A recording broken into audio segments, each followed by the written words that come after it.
नमस्कार, डेट खबरमा स्वागत गर्दछु। म सावन। खबर अब विस्तारमा। अनुमति पत्र लिएर मात्रै दूरसञ्चार सेवा दिने नेपाल दूरसञ्चार प्राधिकरणले आग्रह गरेको छ। प्राधिकरणले अनुमति पत्र नलिई सेवा सञ्चालन नगर्न आग्रह गर्दै सूचना जारी गरेको छ।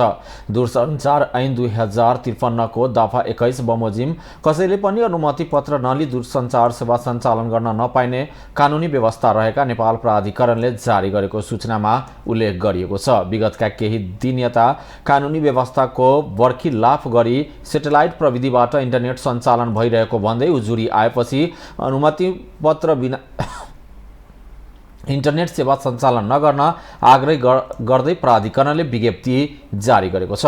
अनुमति बिनै दूरसञ्चार सेवा सञ्चालन गरेको पाइयो भने कानुन बमोजिम कारबाही समेत गर्ने सूचनामा उल्लेख गरिएको छ। प्राधिकरणले अनुमति पत्र प्राप्त नगरी गैर कानुनी रूपमा कसैले पनि इन्टरनेट सेवा सञ्चालन गरेको वा वितरण गरेको फेला परेमा खबर गर्न समेत अनुरोध गरेको छ। रौतहटको गौरमा रहेका 2 सरकारी कार्यालयको जग्गा लिलामी प्रक्रियामा चढेका छन्। गौर नगरपालिका वडा नम्बर 1 मा रहेको जिल्ला समन्वय समितिको कार्यालय र पूर्वाधार विकासको कार्यालयको भवन रहेको जग्गा डाक लिलामी प्रक्रियामा गएको छ। रौतहट जिल्ला अदालत गौरमा चलिरहेको बिगो नम्बर 950 को लेनदेन बिगो मुद्दामा उक्त कार्यालय रहेको भवन जग्गा डाक लिलामी प्रक्रियामा रहेको छ। जिल्ला सर्लाही छोटौल गाविस वडा नम्बर 9 हाल धनकौल गाउँपालिका वडा नम्बर 2 बस्ने कृष्ण भगत राई यादवको छोरा राम आधार राई यादव वादी र जिल्ला रौतहट गाविस वडाहरुवा 8 घर भई हाल वीरगञ्ज महानगरपालिका 11 बस्ने गुन्जेश्वरी प्रसाद सिंहको बुहारी स्वर्गीय सुनिल कुमार सिंहको श्रीमती पूनम कुमारी सिंह प्रतिवादी भएको लेनदेन बिगो मुद्दामा जिल्ला अदालतले बिगो असुल उपर गर्ने प्रयोजनका लागि डाक लिलामी प्रक्रिया अगाडि बढाइएको छ। जिल्ला अदालत रौतहटले गरेको पत्राचारमा गाविस गौर वडा नम्बर 7 किता नम्बर 542 को 4 काठा 18 दूर जग्गा जात गरी डाक लिलामी गरी वादीका लागि बिगो भरी भराउ गर्नुपर्नेमा सो जग्गाको सम्बन्धमा कार्यालयको धारणा खुलाएर पठाइदिन जिल्ला समन्वय समिति कार्यालयलाई जानकारी गराइएको छ। गुन्जेश्वरी प्रसाद सिंहको नाममा दर्ता रहेको सो किता जग्गाको विषयमा जिल्ला अदालतले पूर्वाधार विकास कार्यालय रौतहटलाई 2078 साल मङ्सिर 16 गतेमा पत्रचार गर्दा तत्कालीन जिल्ला विकास समितिको प्रविधि कार्य गर्नका लागि जिल्ला प्रविधि कार्यालयका लागि जिल्ला विकास समितिले टेन्डर प्रक्रिया मार्फत भवन निर्माण भई उक्त भवनमा हाल पूर्वाधार विकास कार्यालय सञ्चालन गर्दै आएकोमा त्यस विषयमा जिल्ला समन्वय समितिलाई जग्गाको विषयमा जानकारी हुने भने पूर्वाधार विकास कार्यालय जिल्ला अदालतमा जवाब पठाएपछि अदालतले समन्वय समितिसँग आधिकारिक धारणा माग गरेको छ। जिल्ला समन्वय समितिको धारणा पेश भएपछि अदालतले कानुनी प्रक्रिया अगाडि बढाउने अवस्था रहेको छ। वर्षौंदेखि सरकारी कार्यालय सञ्चालन रहेको जग्गा कसरी लिलामी प्रक्रियामा गएको हो भन्ने आश्चर्यचकित समेत बनाएको छ। जग्गा रहेको जग्गा धनी र उहाँको छोराको मृत्यु समेत भइसकेको अवस्था रहेको छ। करोडौंको पूर्वाधार तथा जग्गा भएको सो जग्गा लिलामी भएपछि दुवै कार्यालय गौरबाट विस्थापित हुने अवस्था सिर्जना भएको छ। कर्णी आरोपमा ललितपुरबाट एकजना पक्राउ परेको छ। 15 वर्षीय किशोरीलाई जबरजस्ती कर्णी गरेको अभियोगमा ललितपुर महानगरपालिका 26 सुनाकोठी बस्ने ओखलढुङ्गाको चिन्स खुगडी गाउँपालिका वडा नम्बर 3 दियाले घर भएका 23 वर्षीय मिलन परियारलाई प्रहरीले हिरासतमा लिएको छ। किशोरीलाई ललाई फर्काई प्रलोभनमा पारी गत जेठ 14 गते शनिबार साँझ मिलनले बलात्कार गरेको प्रारम्भिक अनुसन्धानबाट खुलासा भएको प्रहरीले जनाएको छ। पक्राउ परेका उनीमाथि यसबारे थप अनुसन्धान भइरहेको प्रहरीले जानकारी दिएको छ। पोखरीमा डुबेर महोत्तरीमा एक बालिकाको मृत्यु भएको छ। जिल्लाको जलेश्वर नगरपालिका वडा नम्बर 3 खैरा गाउँमा बुधबार साँझ पोखरीमा डुबेर 6 वर्षीय बालिकाको मृत्यु भएको प्रहरीले जनाएको छ। महोत्तरीका प्रहरी प्रवक्ता अनुसार मृत्यु हुनेमा स्थानीय किशोरी सदाकी छोरी 6 वर्षीय छोरी आँचल रहेको बताएको छ। मृतक बालिकाको शव पोस्टमार्टमका लागि प्रादेशिक अस्पताल जलेश्वर लगिएको प्रहरीले जनाएको छ। घटनाबारे अनुसन्धान भइरहेको जिल्ला प्रहरी कार्यालय महोत्तरीले जनाएको छ। बुधबार राति भएको अविरल वर्षाका कारण आएको बाढीले मेलम्ची नदीमा बनाइएको पुल क्षतिग्रस्त बनाएको छ। मेलम्ची नगरपालिका वडा नम्बर 7 र 11 जोड्ने अस्थायी फुटके पुल कलभटमा क्षति भएकाले यातायात सेवा समेत अवरुद्ध भएको छ। हिजो गैरातीको वर्षाले मेलम्ची नगरपालिका 11 स्थित हयम पाइप जडित फट्के पुलमा क्षति पुर्याएको छ। पुलमा क्षति पुगेसँगै सडक बन्द भएको छ। अहिले मेलम्ची नगर प्रमुख आइतमान तामाङ, वडा नम्बर 11 का अध्यक्ष चन्द्रबहादुर तामाङ लगायतका क्षतिग्रस्त हुयम पाइपको अनुगमन गरेपछि मर्मत थालिएको छ। मेलम्ची नगरपालिका प्रमुख आइतमान तामाङका अनुसार क्षति पुगेको हयम पाइप मर्मत गरेर 1 हप्ता चलाइने बताइएको छ। मेलम्ची इन्द्रावती जोड्ने पुल भने क्षति नपुगेको तामाङले जानकारी दिएको छ। धनुषाको मिथिला नगरपालिका 5 श्रीपुरका ओम प्रकाश महतो दिलीप हत्याको पेशी 10औं पटक सरेको छ। जिल्ला अदालत धनुषामा मंगलबार पनि उनको पेशी स्थगित भएको छ।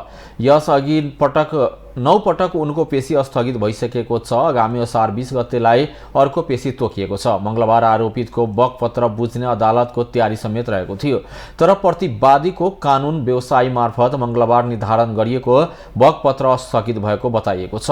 उनलाई 2076 पुस 25 गते चुरियामाई बलुवा प्रशोधन गरी क्रसर उद्योगमा आबद्ध व्यक्तिहरूले औढी खोलामा हत्या गरेको आरोप रहेको छ। हत्या आरोपमा धनुषा प्रहरीले क्रसर सञ्चालक विपिन महतो सहित 7 जनालाई पक्राउ गरेको थियो। पक्राउ परेको मध्ये धरौटी रकम बुझाएर 4 जना रिहा भइसकेका छन् भने दिलीप हत्या आरोपमा पक्राउ परेका रोशन कुमार यादव, विनोद महतो, सत्यनारायण महतो, शत्रुघ्न महतो रिहा भइसकेका छन्। मुनिन्द्र महतो, विपिन महतो र जितेन्द्र महतो भने अहिलेसम्म पूर्व पक्षका लागि थुनामा राखिएको छ। न्यायका लागि दिलीपका बुवा रामजी महतो करिब 2.5 वर्षदेखि अदालत धाइरहेका छन्। पटक पटक पेशी सार्दै गएपछि घर परिवार निराश बनेका छन्। बिस्तारै न्यायको आश मर्दै गएको उनका बुवा रामजी बताउँछन्। जघन्य अपराध मुद्दामा पनि यति धेरै समय किन लागिरहेको छ?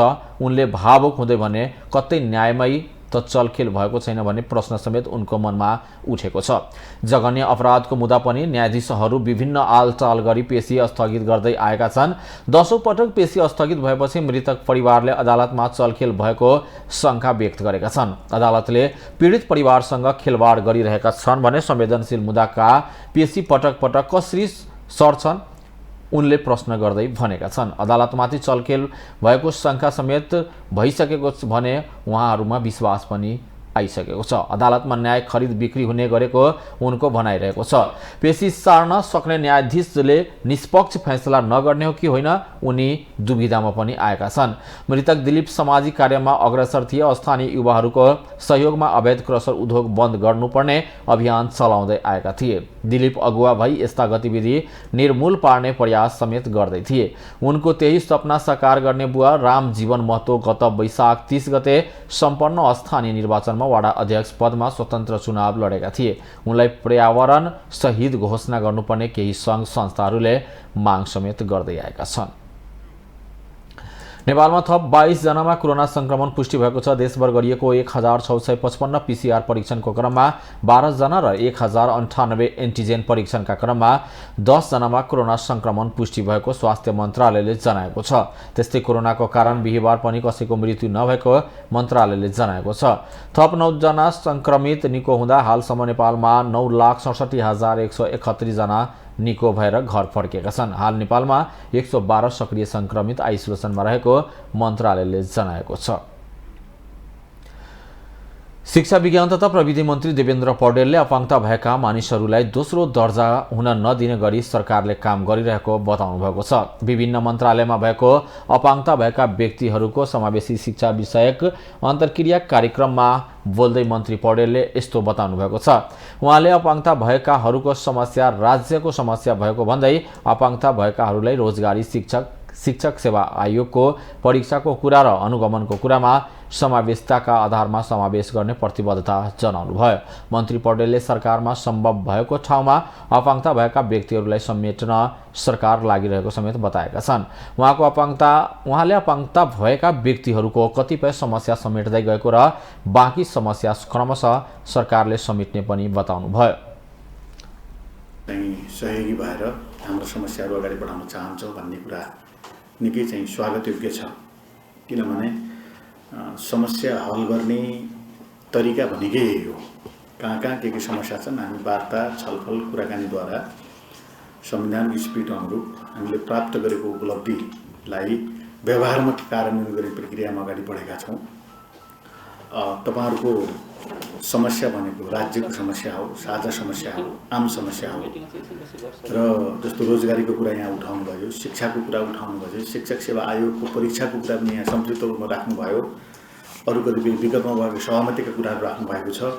यी सबै कुरालाई हामी सकारात्मक रूपमा लिन्छौँ र सम्बन्धित ठाउँमा शिक्षा मन्त्रालयको तर्फबाट पनि र अन्यत्र पनि हामीले तपाईहरुका समस्याहरू हल गर्नको निम्ति र सम्मानजनक रूपमा राज्यका सम्म भएका ठाउँहरूमा अगाडि बढाउनको निम्ति यहाँ जस्तो अनुगमनको कुरामा नै हाम्रो प्रतिनिधि हुँदा राम्रो हुन्छ भन्ने कुरा यहाँ राख्नु भएको छ। हामी म के विश्वास दिलाउन चाहन्छु भनेदेखि धेरै कुराहरू समेटिँदै पनि गएका छन् र बाँकी रहेका छुटपुट भएका कुराहरू पनि हामी समेटेर तपाईहरुलाई खास गरी दोस्रो दर्जाको नागरिकको अनुभूति हुन नदिने गरी राज्यको तर्फबाट सम्मान गर्ने, रोजगारीमा जोड्ने, अध्ययन अध्यापनमा जोड्ने, अनुगमनमा जोड्ने, सबै ठाउँमा जोड्ने कुरामा तपाईहरुले राखेको कुरालाई अगाडि बढाउने विश्वास र प्रतिबद्धता म व्यक्त गर्न चाहन्छु।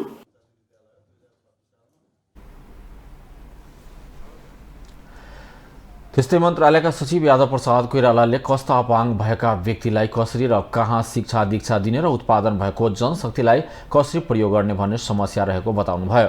उहाँले यस सम्बन्धी कुनै दीर्घकालीन नीति र सोचाइ नरहेको स्पष्ट पार्नुभयो। उहाँले दीर्घकालीन नीति बनाउँदा बजारीकरण नगरी पठाएर मात्रै अर्थ नरहने पनि बताउनुभयो। उत्पादन भएकालाई कसरी बजारीकरण गर्ने भन्ने कुरा हाम्रो समस्या छ, किनभने न दीर्घकालीन नीति छ न दीर्घकालीन सोचाइ छ। त्यहाँनेरि दीर्घकालीन नीति बनाउँदामा चाहिँ बजारीकरण नगरिकन फेरि त पढाएर मात्र पनि अर्थ रहँदैन। त्यो कारणले गर्दा हुँदै पनि हामीले अब त्यस्तै अहिले मैले भने जस्तै चाहिँ 5 वटा 7 वटा त्यस्ता खालका विद्यालय खोल्न सक्यौँ भनेदेखि सम्भवतः त्यो ठाउँमा चाहिँ उहाँहरू भोलिका दिनमा त्यो बजारमा बिक्री हुन सक्नुहुन्छ र उहाँहरू पनि त्यो रूपमा आफूलाई प्रस्तुत गर्न सक्नुहुन्छ। होइन भनेदेखि पढ्नुहुन्छ, पढिसकेपछि फेरि त्यो घरमा गएर बस्ने अवस्था भएपछि गाह्रो हुन्छ। त्यसले गर्दा यसलाई पनि हामीले एउटा नीतिगत रूपमा अगाडिपट्टि बढाउने हामी जमर्को गर्छौँ र यसको लागि कार्ययोजना पनि अब हामीले तुरुन्तै बनाउँछौँ होला। सायद सम्भवतः कार्ययोजना बनाएपछि मात्रै हामीले यसको बारेमा चाहिँ अगाडि बढाउन सक्ने अवस्था हुन्छ। कार्ययोजनामा हामी गर्छौँ।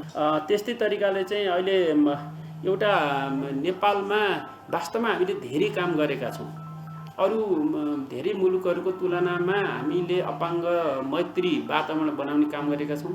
अपाङ्गताको लागि अरू कार्यक्रमहरू पनि सञ्चालन गरेका छौँ। विभिन्न निकायले यसले मात्रै गरेको छैन, अरूले निकायले पनि गरेको छ। सहसचिव कोइरालाले अपाङ्गता भएका व्यक्तिलाई केन्द्रित गरेर केही विद्यालय खोल्न सके अध्ययनका कुरा बजारमा बिक्न सक्ने बताउनुभयो। उहाँले नेपालमा अपाङ्गता भएका व्यक्तिका लागि धेरै काम गरे पनि त्यो पर्याप्त नरहेको समेत बताउनुभयो। राष्ट्रिय अपाङ्गता महासङ्घ नेपालले समावेशी शिक्षाका प्रबन्धन गर्न शिक्षकहरूको क्षमता विकास, विद्यालय व्यवस्थापन समिति र अन्य सरकारवाला निकायहरूलाई अभिमुखीकरण तालिम र अवलोकन भ्रमण जस्ता कार्यक्रममा अपाङ्गता भएकाहरूलाई पनि समावेश गर्नुपर्ने माग गरेको छ। अपाङ्गता भएका बालबालिकाको लागि पाठ्यक्रम, पाठ्यपुस्तक, सिकाइ प्रक्रिया र विद्यालय वातावरण सहज र मैत्रीपूर्ण बनाउनु पर्ने समेत माग गरेका छन्। मौसमविदहरूले यस वर्ष औसत भन्दा धेरै वर्षा हुने भन्दै सरकारको ध्यान आकर्षण गराएका छन्।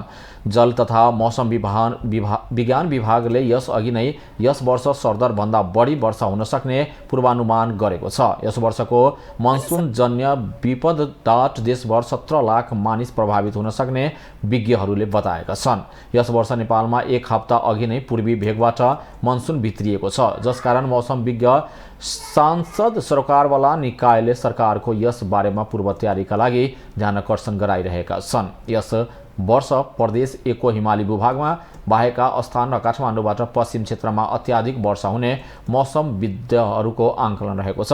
त्यस्तै प्रतिनिधि सभा र राष्ट्रिय सभाका सांसदहरूले यस वर्षको मनसुनमा विपद व्यवस्थापन र पूर्व तयारीका काममा अहिलेदेखि नै ध्यान पुर्याउन सरकारलाई आग्रह गरेका छन्।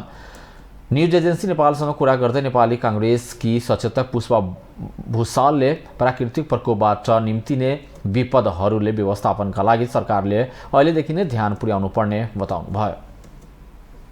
कुनै ठाउँहरूका बसोबासहरूलाई अर्को अन्यत्र सारेर भए पनि एउटा व्यवस्थापन गर्नुपर्ने हुन्छ र त्यस्तै खेतीबालीहरूलाई नोक्सान नदिनको लागि, नोक्सान नहोस् भन्नको लागि पनि सरकारले विभिन्न किसिमका राहतका कार्यक्रमहरू किसान समक्ष पुर्याउनु पर्ने अवस्था पनि हुन्छ र त्यस्तै किसिमबाट विभिन्न प्रकोपहरूबाट घरबारहरू जुन ठाउँबाट घरबारबाट बाहिर जानुपर्ने स्थिति पनि छ, कतिपय पहिरोले घरहरू पुरिएको अवस्थाहरू, त्यहाँ विस्थापित हुनुपर्ने अवस्थाहरू पनि छ। त्यसको तथ्याङ्कहरू र विगतको घटनाहरूलाई लिँदै आएर त्यो घटनाहरू फेरि नदोहोरोस् भन्नको लागि पनि सरकारले विशेष रूपबाट आफ्नो विशेष व्यवस्थाहरू बजेटबाट र विभिन्न कार्यक्रम र यो नेकपा माओवादी केन्द्रका सांसद वर्षमान पुनले सम्भावित विपदको सामना गर्न सरकारी संयन्त्र तयार रहनुपर्ने बताउनु भएको छ। उहाँले मनसुनबाट हुने क्षतिलाई अहिले नै अनुमान गर्न नसकिँदै भन्दै कमभन्दा कम क्षति हुने गरी पूर्व तयारीमा जुट्नुपर्ने बताउनु भयो। घटनापछि तत्काल रिस्पोन्स गर्न सक्नुपर्ने समेत उहाँको भनाइरहेको छ। गरेको होला भन्ने हो, किनभने विपद व्यवस्थापन प्राधिकरण अलग भइसकेपछि उसले सम्भावित विपद खास गरी बाढी, डुबान, पहिरो लगायतका अहिलेको सिजनमा हुने विपदको तयारी गरेकै छ। अघिपछि कहिले आग लागेको हुन्छ, हुरी बतास हुन्छ, सिजन अनुसारको तयारी गरे हुन्। यसमा चाहिँ कस्तो भने तयारी आफ्नो ठाउँमा छ। खास गरी मनसुनबाट हुने क्षति अनुमानै गर्न सक्दैन, कमभन्दा कम क्षति हुने गरी तयारी। नेकपा एमालेका सांसद डाक्टर सूर्य पाठकले गाउँमा सडक बनाउन अत्याधिक रूपमा डोजरको प्रयोग गरेका कारण पहिरोका क्षति बढेको समेत बताउनु भयो। उहाँले विकास निर्माणको काममा जथाभावी डोजर प्रयोग बन्द गर्नुपर्ने बताउनु भयो। विपदको सम्बन्धमा सरकारले सचेतना फैलाउनुपर्ने र पर्याप्त बजेट विनियोजन गरेर राख्नुपर्ने पनि उहाँको भनाइरहेको छ। उहाँले सरकारले कुनै पूर्व तयारी नगरेको बताउनु भयो। सांसद पाठकले विपद व्यवस्थापन स्थानीय तहले विशेष रूपमा ध्यान दिनुपर्ने समेत बताउनु भयो। उहाँले स्थानीय तहले पनि पर्याप्त बजेट विपद व्यवस्थापन र पूर्व तयारीका लागि छुट्याउनु पर्ने बताउनु भयो। साथै विपद परेको अवस्थामा तत्काल उद्धार गर्नका लागि एउटा युनिट गठन गरिराख्न पनि उहाँले स्थानीय तहलाई आग्रह गर्नुभयो। भने चेतना फैलाउने कुरा नै हो। हाम्रो कस्तो छ भने अहिले खास गरिकन यो बाढी पहिरोमा बढी क्षति किन भयो भन्दा तपाईँलाई सिम्पली भन्दा गाउँमा अथवा डोजर हानेर हो। यो त हामी बुझ्छौँ नि, वातावरण परिवारको मूल्याङ्कन छैन, अनि जता पनि डाँडा कोतारेको छ, जता पनि कर्साबाट बाटो लगेको छ, हिउँदमा कर्साबाट बाटो गनेको छ, बर्खा घर गएको छ। त्यसकारण यस्ता खालका विकास निर्माणका कामहरूमा पनि हामीले गम्भीरतापूर्वक छलफल गर्नुपर्छ। मलाई भन्नु छ टु दी पोइन्ट, पहिलो कुरो डोजरे विकासको अन्त्य गर्ने भनेको जताभावी डोजर खन्ने कुराको अन्त्य गर्ने, त्यसले बाटोमा धेरै असर गर्यो, त्यसले पहिराहरू बढायो। दोस्रो, सरकारले सचेतना फैलाउने। तेस्रो, सरकारले बजेट पर्याप्त विनियोजन गर्ने।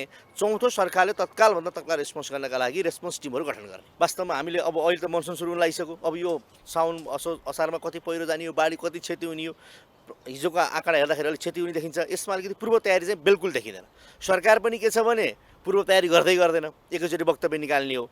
हामी पनि कस्तो भइरहेको छ भने पूर्व तयारी गर्ने छलफल छैन, एकैचोटि घटना घटेपछि यहाँ संसदमा आवाज उठाउने हो। त्यसकारण स्थानीय तहको झन् बिल्कुल के देखिन्छ भने स्थानीय तहको बजेट कहाँ जान्छ भने 70% बजेट सडकमै डोजरमै जान्छ। त्यहाँ विपद व्यवस्थापनका लागि बजेट पर्याप्त छुट्याएको। त्यसकारण प्रत्येक स्थानीय तहले कम्तीमा एउटा क्विक रेस्पोन्स टिम सहित अब एम्बुलेन्सको कुरा होला। त्यस्तै जलवायु तथा विपद विज्ञ डाक्टर धर्मराज उप्रेतीले यस वर्ष प्रदेश 1 को हिमाली भूभाग र मध्य प्रदेशको केही भूभागमा बाहेक अन्य बाँकी भूभागमा सरदरभन्दा बढी वर्षा हुने भएकाले बेलैमा सजग हुनुपर्ने बताउनु भयो। उहाँले विशेष गरी काठमाडौँबाट पश्चिमका क्षेत्रहरूमा बढी पानी पर्ने भएकाले सरकारले त्यसमा पूर्व तयारी थाल्नुपर्ने उहाँको भनाइरहेको छ। उहाँले हरेक जिल्लामा पूर्व सूचना प्रणालीको विकास गरेर र सुरक्षा निकायहरूलाई सजग गराएर राख्नुपर्ने अवस्थाको थालनी गर्नुपर्ने बताउनु भयो। समयको प्रक्षेपण जुन जल तथा मौसम विज्ञान विभागले र भारतको मौसम विभागले जुन गरेको छ र साउथ एसियाको चाहिँ मनसुन फोरमले जे प्रक्षेपण गरेको छ त्यो हेर्दाखेरि चाहिँ नेपालको पश्चिमी क्षेत्र, खास काठमाडौँबाट पश्चिमी क्षेत्र र प्रदेश 1 को हिमाली क्षेत्र बाहेक र प्रदेश 2 को केही भूभागमा अलिकता कम पर्ने र बाँकी भागमा मैले भने कर्णाली प्रदेशमा, लुम्बिनी प्रदेशमा, सुदूरपश्चिम प्रदेशमा यस वर्ष औसतभन्दा बढी पानी पर्ने, बढी वर्षा हुने प्रक्षेपण गरिएको छ। पोहोर साल योभन्दा पहिलो बर्खामा पनि बढी वर्षा हुने र 18 लाख मानिस प्रभावित हुने भनिएको थियो। यस वर्षको प्रक्षेपण चाहिँ 17 लाख मानिस प्रभावित हुने भनेर चाहिँ भनिएको छ र त्यो 17 लाख मानिस चाहिँ देशको पश्चिमी भाग चाहिँ बढी असर हुने भन्ने कुरा चाहिँ हाम्रो आइसकेको छ। अब यसमा तयारीको सन्दर्भमा हेर्ने हो भने चाहिँ हाम्रो स्थानीय सरकार छ र स्थानीय सरकारमा 753वटै स्थानीय सरकारमा स्थानीय आपतकालीन केन्द्रको व्यवस्था गर्ने भन्ने कुरा ऐनले नै भनेको छ।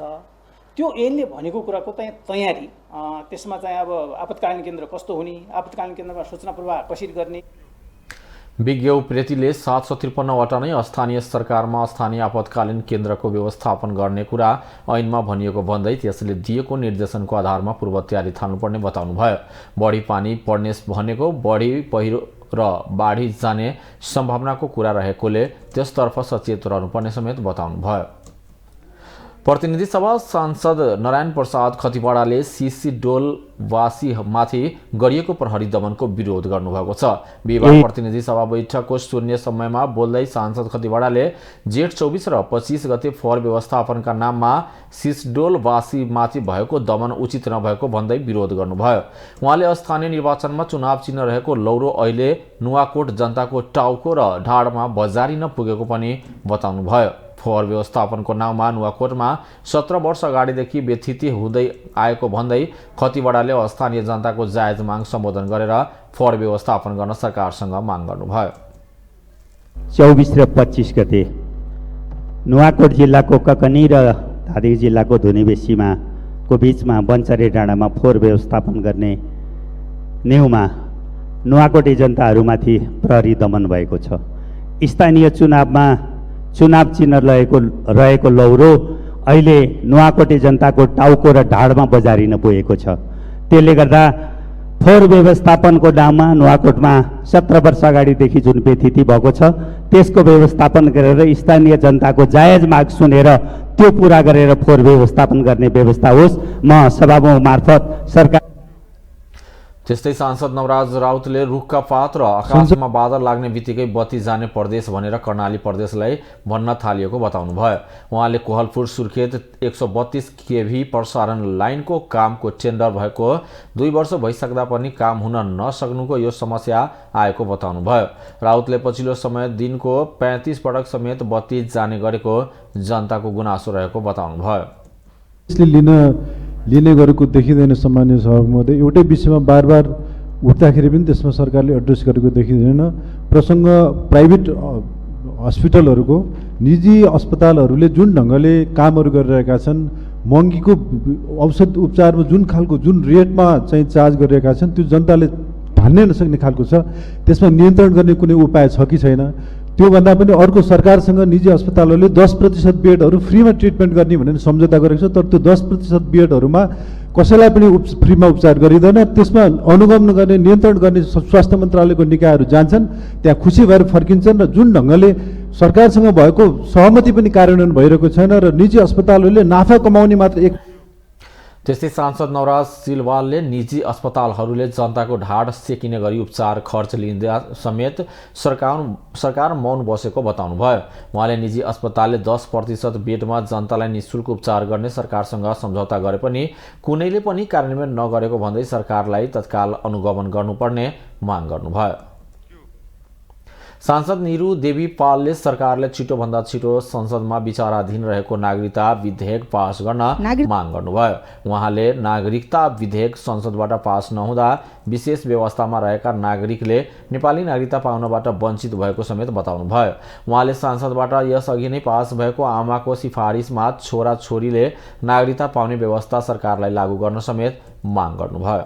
संसदमा विचाराधीन छ। यस्तो संवेदनशील विषयमा संसद र सरकार किन मौन? यो विधेयक पास नहुँदा विशेष अवस्थामा रहेका नेपाली नागरिकता लिनबाट वञ्चित छन्। त्यति मात्रै होइन, नागरिकता नहुँदा उच्च शिक्षा हासिल र रोजगारीबाट समेत वञ्चित हुनु परेको छ र गएको निर्वाचनमा मताधिकारको प्रयोग समेत गर्न पाएका छैनन्। यो विधेयक पारित नहुँदा एकल महिलाका सन्तानहरू, लैङ्गिक अल्पसंख्यकहरूले पनि लैङ्गिकता पहिचान सहितको नागरिकता प्राप्त गर्नबाट वञ्चित हुनु परेको छ। त्यसकारण छिटोभन्दा छिटो संसदबाट नागरिकता विधेयक पारित गरियोस्। साथै ऐतिहासिक जनआन्दोलन पश्चात पुनर्स्थापित संसदमा 2063 जेठ 12 गते वर्तमान राष्ट्रपति विद्यादेवी भण्डारीज्यूको प्रस्तावमा र मान्य कमला पन्त लगायतका मान्यज्यूहरूको समर्थनमा दर्ता भएको संकल्प।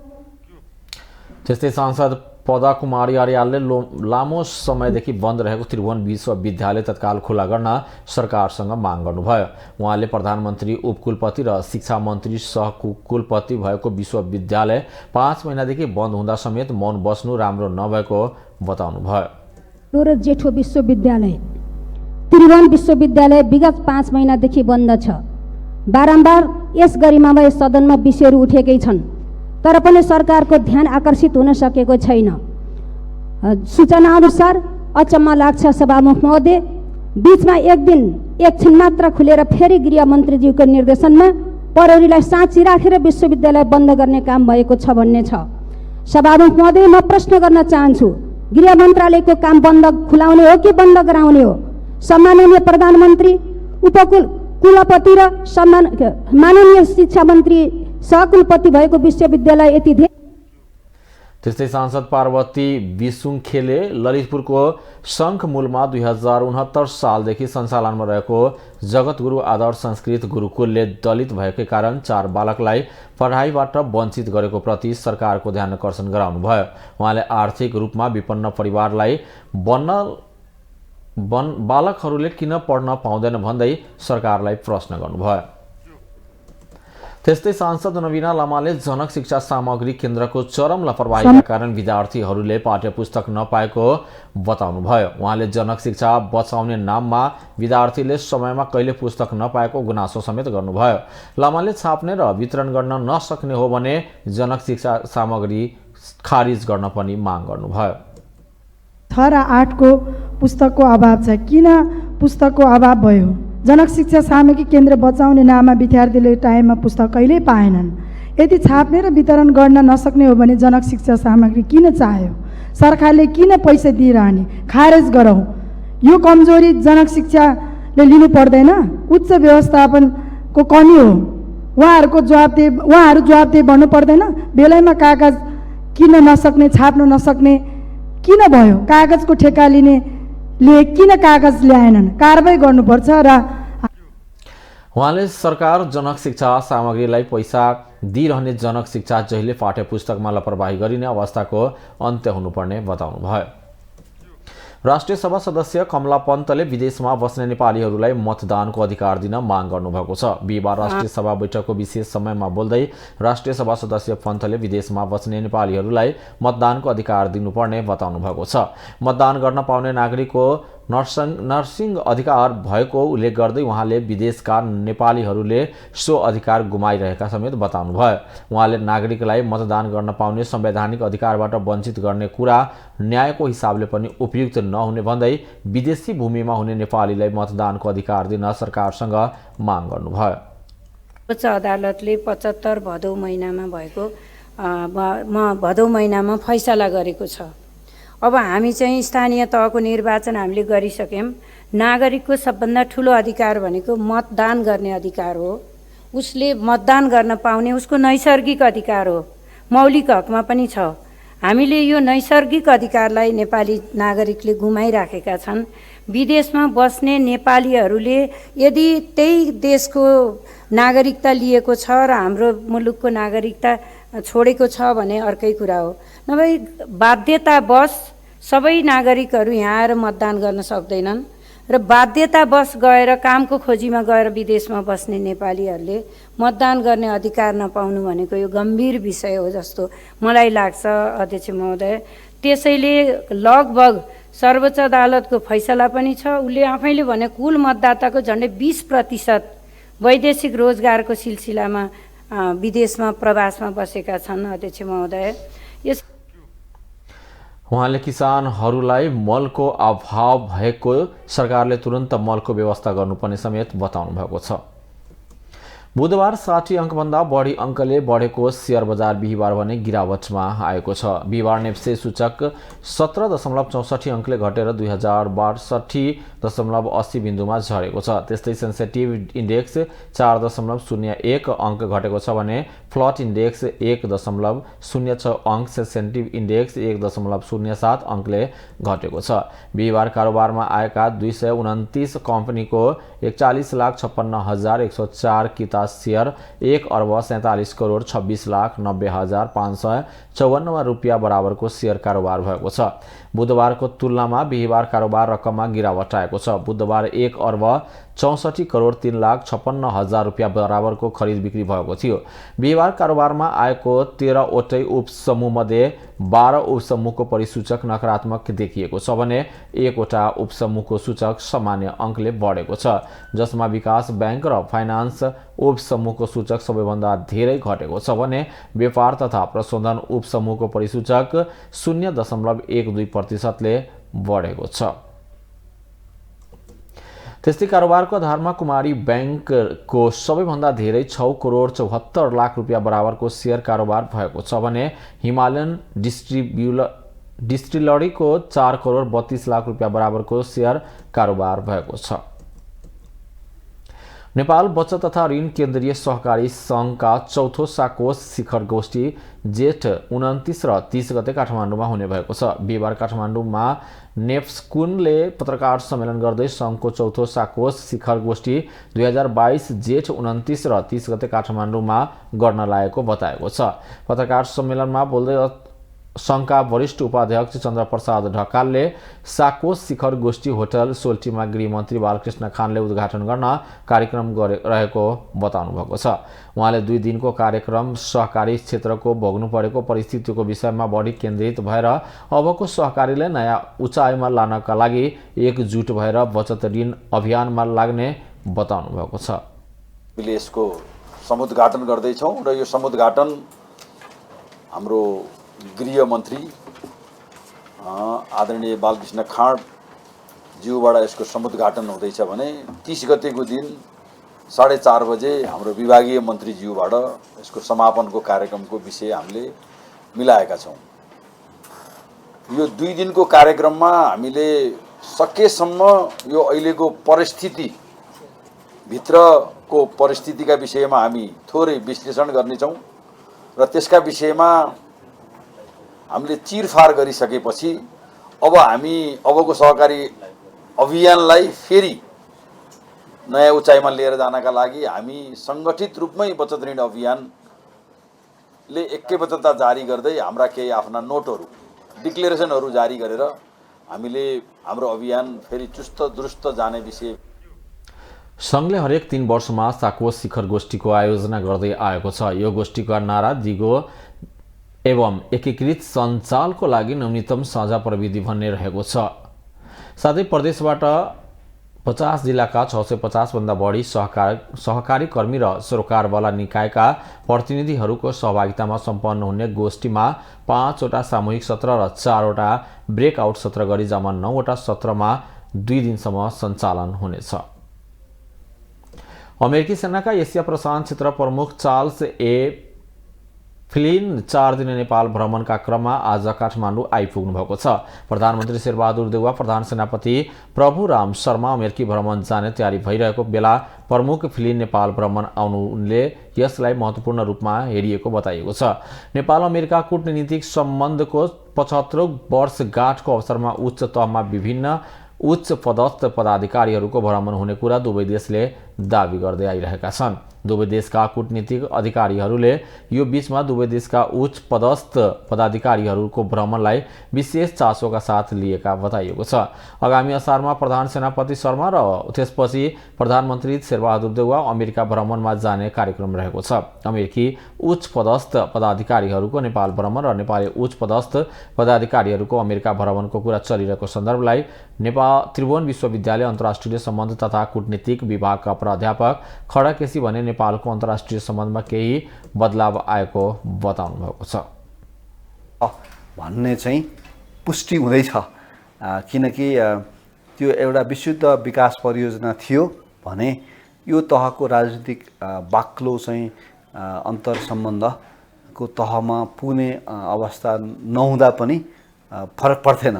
त्यसकारण नेपालको अन्तर्राष्ट्रिय सम्बन्धमा केही बदलाव आएको छनक चाहिँ दिन्छ र मोर देन द्याट अब जति जसलाई अब अमेरिकी कूटनीतिज्ञ अब मिस जियाले टिबेटन शरणार्थी शिविरमा भ्रमण गर्नुभयो, त्यो चाहिँ नेपालको राष्ट्रिय सुरक्षाका हिसाबले नेपालको सरकारले चाहिँ अत्यन्तै लाचार काम गरेको हो। पोलिटिकल लेभलबाट भन्ने आफ्नो ठाउँमा होला, किनभने 1960s मा 70s मा जब यो मुलुकमा राजा थिए। अन्तर्राष्ट्रिय सम्बन्ध तथा कूटनीतिक विभागमा प्राध्यापक केसीले एमसीसी पछि इन्डोनेसियामा लैजाने प्रयत्न भएको पनि बताउनु भएको छ।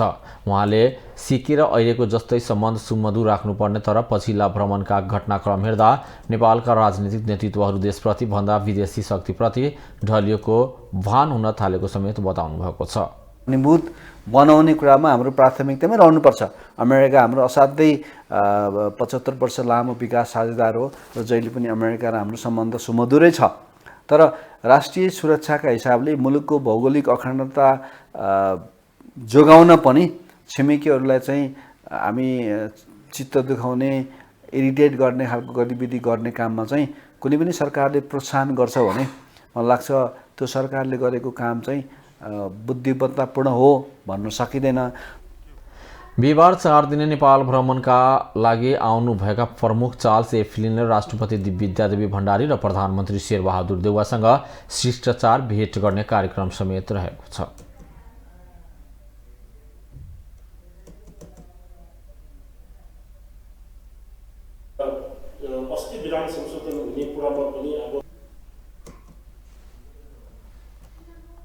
नेपाल उद्योग वाणिज्य महासंघका अध्यक्ष दिनेश श्रेष्ठले 1 वर्षपछि महासंघको विधान संशोधन हुने बताउनु भएको छ। बिहिबार काठमाडौँमा नेपाल युवा उद्यमी संघ ललितपुरको प्रथम वार्षिक साधारण सभामा बोल्दै उपाध्यक्ष श्रेष्ठले यस्तो बताउनु भएको छ। उहाँले महासंघको सन् 2006 सालदेखि विधान संशोधन नभएकाले अर्को वर्ष विधान संशोधन गर्ने तयारीमा महासंघ रहेको बताउनु भएको छ।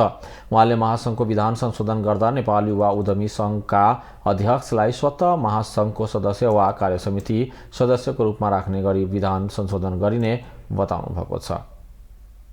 यो जुन एनवाईएफ नेसन जुन गभर्निङ काउन्सिल छ त्यसको प्रेसिडेन्टलाई स्वतः एउटा महासंघमा आइदर मेम्बरको रूपमा, कार्यसमितिमा, आइदर पर्यवेक्षकको रूपमा कसरी हुन सक्छ, तपाईहरुको इन्भल्भमेन्ट र तपाईहरुसँग महासंघ कसरी मिलेर काम गर्न सकिन्छ अहिले भन्दा बढी भन्ने कुरो राख्नुपर्छ भन्नेमा मैले पहिलेदेखि लबी गरेको छु र यो पटक पनि लबी गर्ने म वचन यहाँ।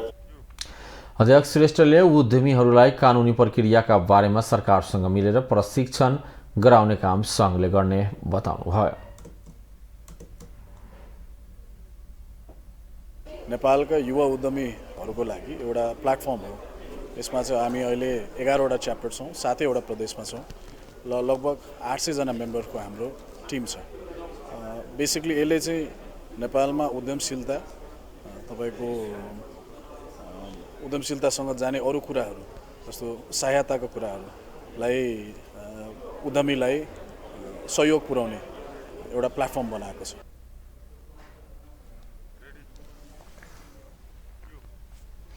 नेपाली कांग्रेसका केन्द्रीय सदस्य प्रदीप पौडेलले पार्टीभित्र फरक धारणा रहेका स्थानीय तह निर्वाचनमा गठबन्धन प्रभावकारी हुन नसकेको बताउनु भएको छ। बिहिबार काठमाडौँमा सञ्चारकर्मीहरूसँग कुरा गर्दै केन्द्रीय सदस्य पौडेलले स्थानीय तह निर्वाचनमा गठबन्धनको सम्बन्धमा पार्टीभित्रै फरक धारणा रहेकाले गठबन्धन प्रभावकारी हुन नसकेको बताउनुभयो। उहाँले पार्टीभित्रकै सम्पूर्ण शक्ति पार्टीलाई जिताउनका लागि नलागेको पनि बताउनुभयो। उहाँले गठबन्धनको कारणले कांग्रेसको परिणामलाई घटाएको र घाटा भएको समेत निष्कर्ष पार्टीको नरहेको स्पष्ट पार्नुभयो। निष्कर्ष हाम्रो छैन, गठबन्धन पनि प्रभावकारी हुन सकेन। त्योभन्दा बढी चाहिँ हाम्रो कांग्रेस पार्टीको सम्पूर्ण शक्ति नेपाली कांग्रेसलाई जिताउनका निम्ति हामीले खर्चिने स्थिति निर्माण गर्न सकेन। त्यसैले पहिला त हाम्रो सम्पूर्ण शक्तिलाई नेपाली कांग्रेसको उम्मेदवार जिताउनका निम्ति खर्चिने परिस्थिति हामी निर्माण गरौँ, त्यसपछि थप उपलब्धिका निम्ति गठबन्धन गर्ने स्थिति बनाउनुपर्छ भन्ने मलाई लाग्छ। गठबन्धन गर्दा चाहिँ पार्टीभित्र सम्पूर्ण नेता त्यो कुरामा सहमत भएको, एउटै धारणा आउने गरी अगाडि बढ्ने स्थिति हुनुपर्छ। कन्फ्युजन भएको, फरक कुरा गरेको स्थितिले गठबन्धनलाई पनि प्रभावकारी बनाउन सकेन। केन्द्रीय तहबाट गठबन्धनका बारेमा जुन निर्णयहरू गरिएको छ त्यो स्थानीय तह। सोप समितिले अस्थानीय निर्वाचनको अध्ययन र विश्लेषण गरेर पार्टीले प्रतिवेदन बुझाएको उहाँले जानकारी दिनुभयो। उहाँले नेपाली कांग्रेसले 141 स्थानमा नगर प्रमुख, 188 स्थानमा गाउँपालिका अध्यक्ष, 110 स्थानमा नगर प्रमुख, उपप्रमुख र 190 स्थानमा गाउँपालिकाका उपाध्यक्ष जितेको जानकारी दिनुभयो। त्यसैगरी 2665 वडा अध्यक्ष, 2606 महिला सदस्य, 2551 दलित महिला सदस्य र 5307 खुला सदस्य जितेको पनि उहाँले जानकारी गराउनुभयो।